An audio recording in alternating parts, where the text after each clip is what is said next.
महाराष्ट्राचे उपमुख्यमंत्री आणि बारामतीचे प्रमुख नेते राष्ट्रवादी काँग्रेसचे अजितदादा पवार आपल्या सोबत आहेत। दादा, यावेळची निवडणूक जी आहे ती बारामतीच्या कडे सगळ्या देशाचं लक्ष लागून राहिलंय।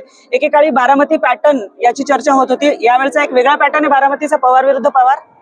नाही, ह्या वेळेचा पॅटर्न आहे नरेंद्र मोदी वर्सेस राहुल गांधी। आणि या निवडणुकीमध्ये, कारण तुम्ही यापूर्वी जेव्हा खासदार म्हणून सुप्रियाताई निवडून आल्या, तुम्ही बहुतेक वेळा मॅनेजमेंटला सगळ्या असायच्यात। सुनेत्राताई यावेळी मैदानामध्ये आहेत। ही निवडणूक सुनेत्राताईंसाठी किती अवघड आहे किंवा किती सोपी आहे? त्या संदर्भामध्ये सगळ्या निवडणुका आम्ही सिरियसलीच घेत असतो, परंतु निकाल लागतो त्यावेळेस काही लाखांनी आम्ही निवडून येत असतो।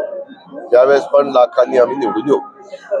बारामतीच्या आसपासचे जे पवार घराण्याचे कट्टर विरोधक एकेकाळचे होते, त्या सगळ्यांना दोन्ही गटांकडनं संपर्क केला जातो आहे।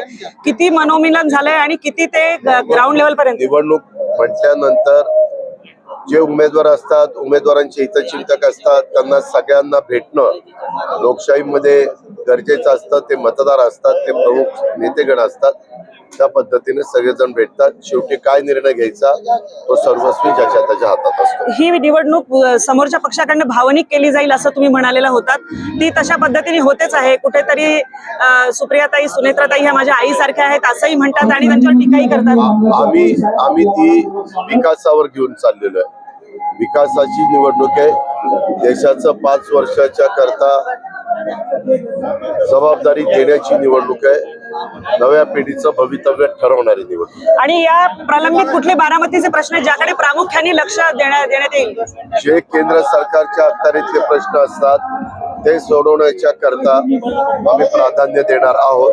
राज्याचे तर प्रश्न एकनाथराव, देवेंद्रजी, मी त्या ठिकाणी सोडवतो। युतीच्या काही जागांबद्दलचा अजूनही चर्चा आणि हे चालू आहे। आता सगळं सुटलेलं आहे।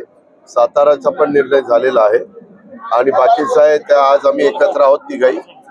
आज आम्ही त्याबद्दलची चर्चा करून जनमताचा कौल घेऊन निर्णय घेऊ। नवराष्ट्रशी अजितदादा पवार चर्चा करत होते आणि ते आपल्याला सांगत होते की यावेळची बारामतीची निवडणूक ही विकासाच्या मुद्द्यावर घेऊन जाण्याचा त्यांचा प्रयत्न आहे। नेमकं काय होईल ते मतदानानंतर कळणार आहे। प्रतिभा चंद्रन, नवराष्ट्र, पुणे।